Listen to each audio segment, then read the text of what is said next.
For most people, Reddit is simply a website used to kill time, watch funny videos, and post memes. But for some of its more inquisitive users, the site has long been a rendezvous point for armchair internet investigators. Amateur detectives collaborating together to solve internet mysteries and real-world crimes. And there have actually been some examples of Reddit detectives being successful in this regard. But unfortunately, their more monumental screw-ups overshadow these fleeting successes. And the failures are what we're going to be talking about today. From accusing a YouTuber of kidnapping a 15-year-old girl, to harassing a daycare center under suspicion of it being a meth lab, to falsely accusing an Ivy League college student of committing a heinous bombing attack, this is what happens when Reddit gets it wrong.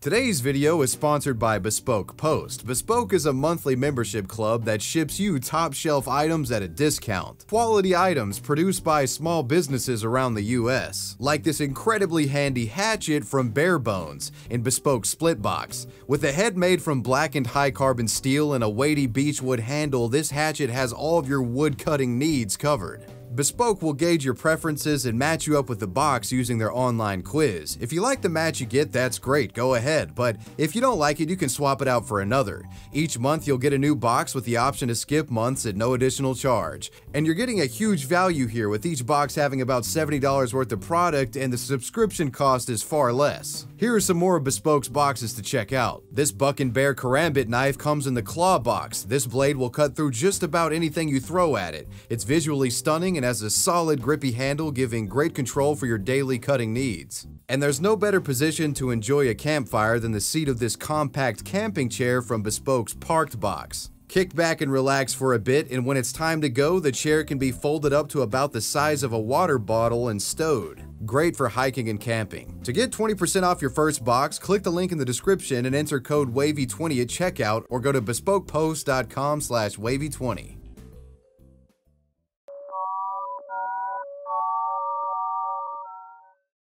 Our first Reddit gets it wrong example resulted in a YouTuber getting harassed, law enforcement resources wasted, and the family of a missing girl given false hope. On October 11th of 2009, a YouTuber going by the name Patrick uploaded a video to his YouTube channel called Hi Walter, I Got a New Girlfriend Today. The video begins innocuously enough with Patrick addressing this unknown Walter individual, explaining that he met a girl at the mall today. Hi Walter, I was at the mall today and guess what happened? I met the most wonderful girl. We went shopping at JCPenney's and she tried on a lot of clothes. We decided to go and take a look at some of the jewelry at K Jewelers, and she picked out this most awesome necklace, the most amazing necklace I've ever seen. And then we got kind of tired of the mall and I brought her back to my place. Kinda weird, but nothing crazy. That changes around the 30-second mark when the video takes an extremely dark turn. I know she hates cameras, Walter, but I'm gonna show you her anyways. You ready?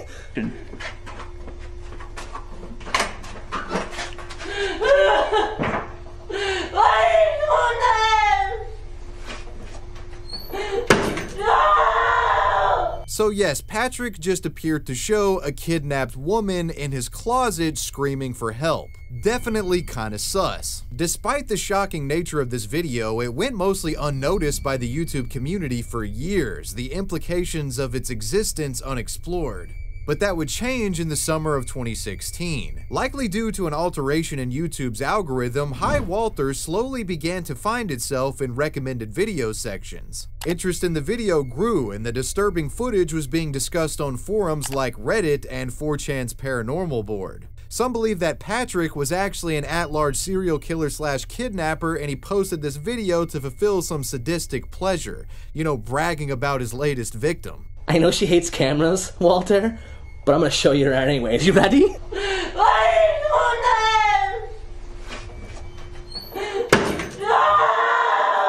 Whatever the case was with this video, you could bet your bottom dollar that Reddit's armchair detectives were already hot on the case, busting out their fedoras and magnifying glasses, examining every detail of the video to try to solve this mystery. Patrick's YouTube channel itself held few clues in regard to the identity of Patrick or the girl in the video, but after scouring through missing persons databases on the internet, Redditors found a possible match for the girl featured. They claimed that she was a missing 15-year-old girl from Antigua, Wisconsin named Kayla Berg. Kayla had gone missing years prior in August of 2009 after being dropped off by a friend in the neighboring town of Wausau, Wisconsin. Online sleuths had made this connection by way of circumstantial evidence presented in the Hi Walter video itself. The first observation was that the date of Kayla's disappearance and Hi Walter's upload date are curiously close in proximity, with only about 2 months separating the two incidents. Perhaps this video was Patrick's way of bragging about his recent catch. Reddit, accompanied by Imgur, brought some more chilling evidence to the table. When one simply compares side-by-side images of Kayla and the kidnapped girl in the Hi Walter video, the two certainly share a resemblance as far as hair color and their face. Some were even reporting that the kidnapped girl in the video was wearing the same clothes that Kayla was when she went missing. Another creepy discovery made by Redditors was that the two stores that Patrick mentions taking the girl in his video, JCPenney's and Kay Jewelers, we went shopping at JCPenney's and take a look at some of the jewelry at Kay Jewelers. Well, those stores happened to be present in the Wausau, Wisconsin mall, the town in which Kayla Berg went missing. A thread compiling all of this circumstantial evidence was published to Imgur and was widely shared around Reddit's investigative subreddits like Unsolved Mystery. And with this easy-to-reference Imgur guide, the Hi Walter Kayla Berg theory wound up going viral on the greater internet. And if you were around at the time, it really did feel like Reddit and Imgur had uncovered critical evidence that could lead to the arrest of an at-large criminal and the possible rescue of a kidnapped girl. The Hi Walter video was submitted to the Antigua, Wisconsin Police Department, which then promptly launched an investigation under suspicion of the video possibly being in connection to the disappearance of Kayla Berg. Kayla's family was also shown the video, with her mother reportedly being convinced that the girl in the Hi Walter video was her daughter. After some time, it was discovered by Daily Mail journalists that Patrick was using a pseudonym. His real name was Michael, and he resided in upstate New York. Journalists would uncover his address, and not long after, ambush photos of Michael, aka Patrick, began popping up on the internet. So they had found this would-be perpetrator. It seemed as if the case was moments away from being cracked. Reddit and the rest of the internet was on the edge of their seats, waiting, hoping for some sort of police raid that would lead to the arrest of Patrick and the freeing of Kayla Berg from the apparent basement dungeon that she was being kept in that video.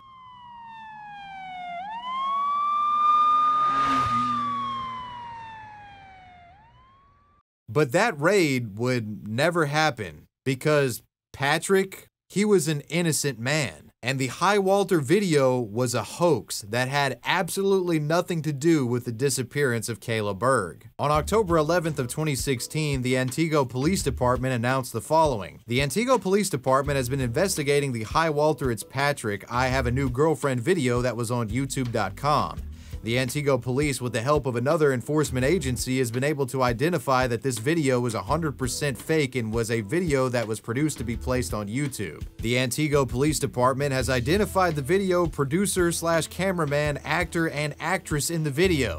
This video has no connection to the disappearance of Kayla Berg. Turns out the Hi Walter video was nothing more than a horror hoax project, with Patrick being played by Michael and the kidnapped girl being played by an actress named Lucy Cavo. These two individuals, along with producer Devin Wolf, had created prior YouTube content under the name 2150 Studios. These individuals had no knowledge of the disappearance of Kayla Berg while producing Hi Walter and only intended to create online intrigue with their video. Any similarities were coincidental. Reddit and Imgur got whipped up into a frenzy and really screwed up big time here, falsely accusing people of crimes and causing damages in the process. Thanks to the attention granted to the Hi Walter creators by Reddit, the media became hyper-fixated on these guys, considering them Literal pieces of shit for creating something like this. They framed the Highwalter creators as these sick and twisted individuals. While indeed disturbing, the content in this video is nothing crazier than what you would find in your run-of-the-mill horror movie. I mean, what are we gonna call like John Carpenter a psychopath for creating the Halloween series? I think the Highwalter creators had the unfortunate position of being one of the first to have a real popular sort of horror hoax video go viral. Reddit's investigation not only led to false accusations being lobbed at the 2150 Studios actors, but it also led to the family of a missing girl's hopes being gassed up for nothing. Like a lot of people, Kayla Berg's mother was convinced that the girl in the video was her missing daughter. Completely sickens me that someone would even think of doing something like this, just for fun. While these online amateur investigators certainly had good intentions, the Highwalter case demonstrates the Reddit community's susceptibility to hoaxes and how their coordinated crime-solving efforts and reliability on circumstantial evidence can often lead to false allegations and slanderous claims being levied at innocent people. 2150 Studios would never make content again together, and Kayla Berg is still missing to this day.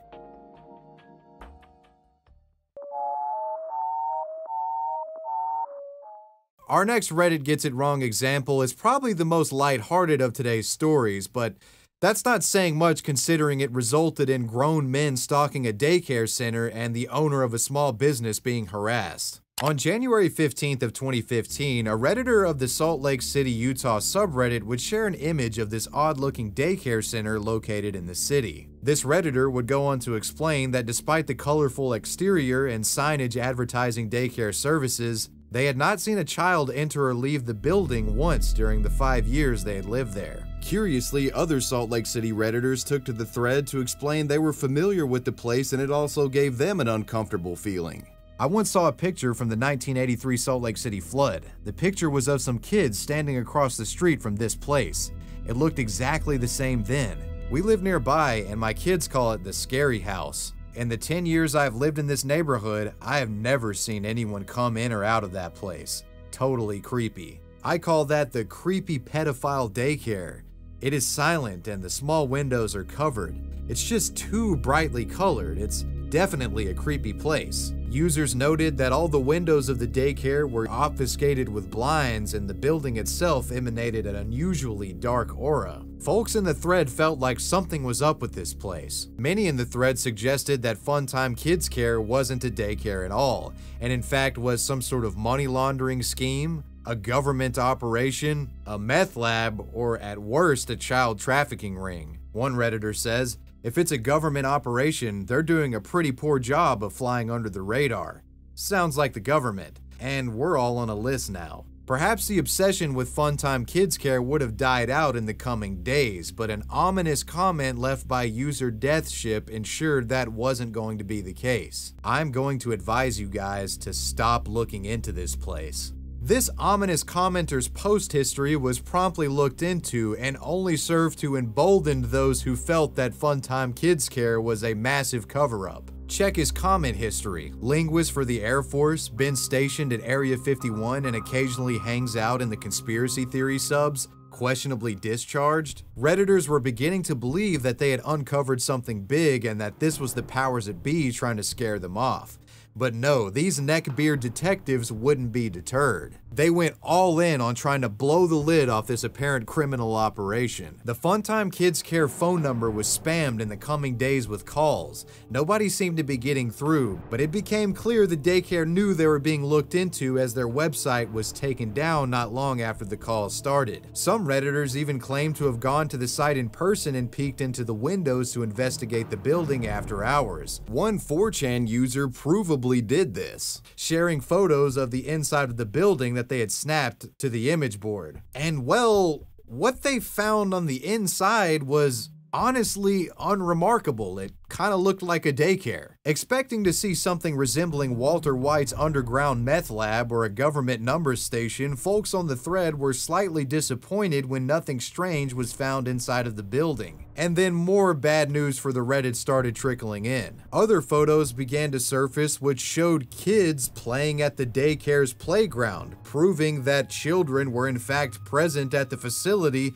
during certain times of day. And with that, the sobering reality that they might have just harassed and spied on a legit daycare center, that started to set in for these Redditors. Dissenting voices that insisted the daycare was legit all along stopped looking like government ops spreading misinformation. They were the voices of reason the entire time. Turns out, when looking at Funtime Kids Care without being introduced to it via this ominous Reddit post, it's really not all that scary. It's just a daycare with weird windows and a wacky paint job. I mean, who are the real creeps here? The folks behind the weird-looking Dayglow-colored child care center? Or is it the guys from 4chan and Reddit that went to a place known for safeguarding children and peeked through the windows and took photos of it? I think the answer's pretty obvious. Reddit's obsession with this daycare actually had negative ramifications for the business, with the Google reviews being filled with trolls leaving bad reviews and defamatory claims regarding the daycare's safety. Additionally, according to a report by the Salt Lake City Globe, a supervisor at Salt Lake City's child care licensing department had stated that folks had attempted to break into the Funtime Kids Care building in the time since Reddit's obsession.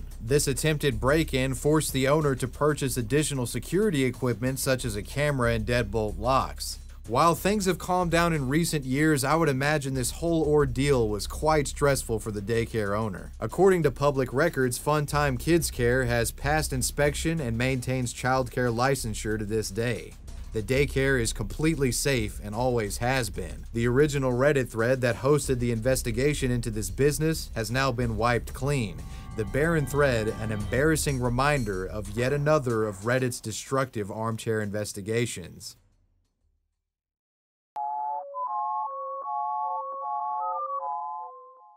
Our final story is without a doubt the biggest online investigative blunder, not just in Reddit history, but in internet history. A truly tragic series of events that resulted in a missing young man being accused of a heinous crime and a grieving family heartbroken and harassed.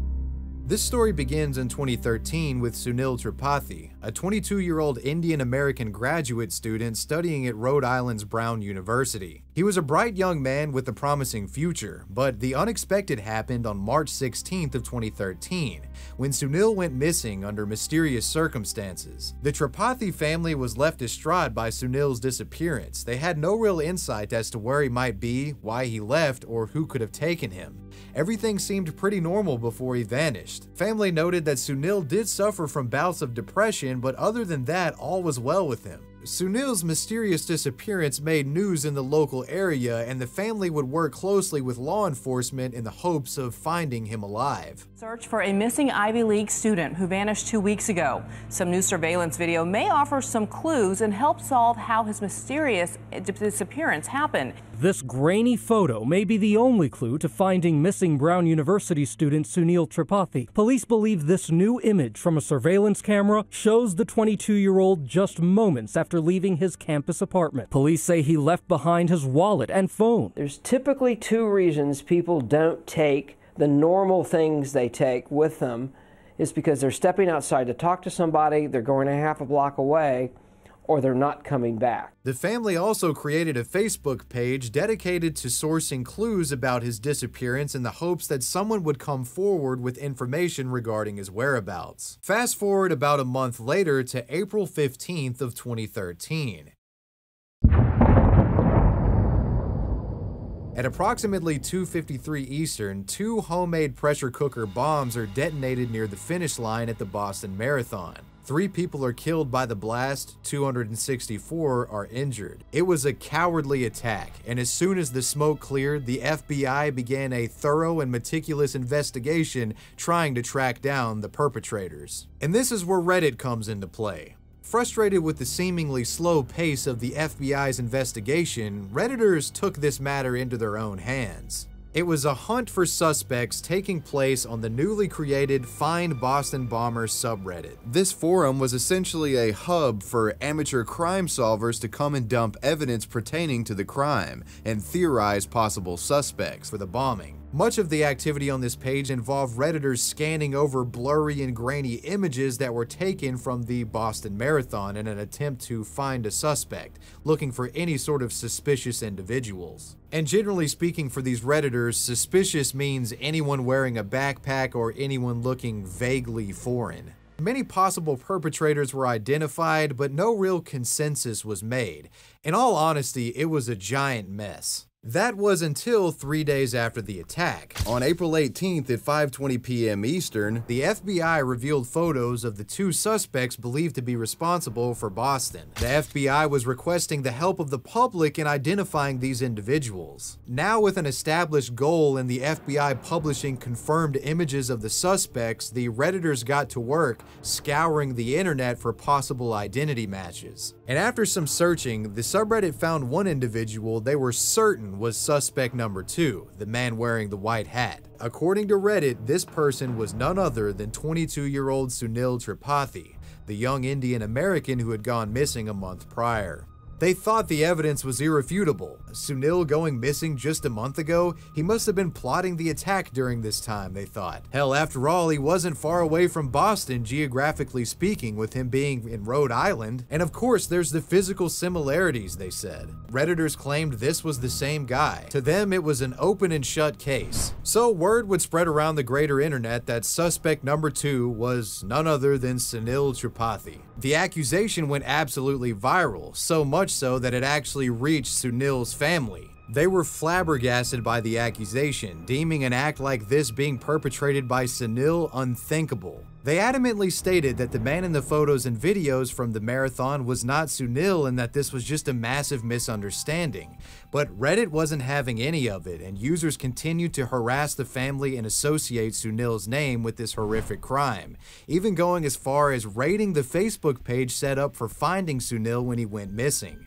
This page led to people getting contact information of the Tripathi family. Sunil's sister claims she answered close to 58 calls from anonymous detractors, almost all of which were accusing her brother of being responsible for the bombing. She just kept answering out of fear of missing a call from her brother. But in the minds of Redditors, all of this was justified. After all, their family member was a heinous criminal and they had cracked the case. "We did it, Reddit," the online detectives proclaimed. The only problem is, though, they didn't do anything. In fact, they screwed up massively. A blunder of unprecedented proportions. As on April 19th, thanks to documents found in the bombing suspect's getaway vehicle, the FBI was able to correctly identify the suspects as brothers, Tamerlan and Johar Tsarnaev, one of which would be killed by police and the other would be taken into custody after found hiding inside of a boat in a Watertown man's backyard. The true criminals had been found. Sunil had nothing to do with this crime, and him and his family were essentially defamed by Reddit in the process of them trying to play detective. The family was already dealing with the grief of Sunil going missing, and now his name was thrown in the mud. His name was linked in the last week to the Boston bombings without any reason whatsoever. He had nothing to do with it. Yeah, it was incredibly painful for our family. This was coming at a time after 34 days of pain in our family and worry, and we, knew unconvincingly that this was not Sunil, and it was just very difficult to have the events of that night unfold so aggressively with language that was not based on any actual evidence at all. We as a family received literally hundreds of phone calls, and it was very, as well as watching our Facebook page that we've been helping coordinate our search, just get plastered with these baseless allegations. It was a truly unfair hand dealt to the Tripathi family. This story becomes even more tragic days later on April 23rd of 2013. Just 4 days after the hunt for the bombers had concluded, a body was discovered in the Seekonk River, a large body of water approximately 2 miles east of Brown University. The body was decomposed and was only identifiable using dental records. Turns out, it was none other than 22-year-old Sunil Tripathi. It was later determined that Sunil died by drowning, an apparent victim of the depressive bouts that his family alluded to when Sunil went missing. It was closure for the Tripathi family, but not the outcome they had hoped for. Redditors had accused Sunil of the most heinous of crimes when he wasn't even likely alive at the time of the attack. Reddit administrators, realizing the harm they had caused, banned the subreddit responsible for spreading the accusation, and Reddit would issue a statement emphasizing the dangers of online witch hunts and apologizing to the Tripathi family. As the years have passed, the Tripathi family learned to cope with what had happened to them. They keep Sunil close in their hearts and his memory strong.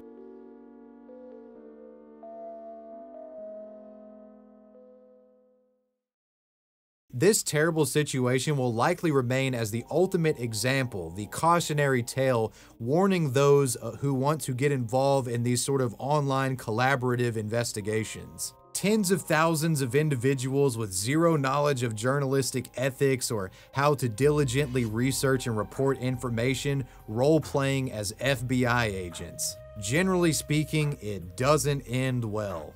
I really hope this remains the last immense fuck-up Redditors make, but this sort of collective vigilantism seems to be part of the DNA of the site.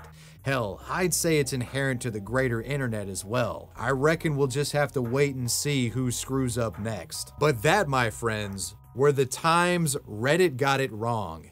If you liked this video, and if you have a spicy comment to leave, just drop it down below in the comments section. Slap like, ring the bell, and I'll see you guys next time.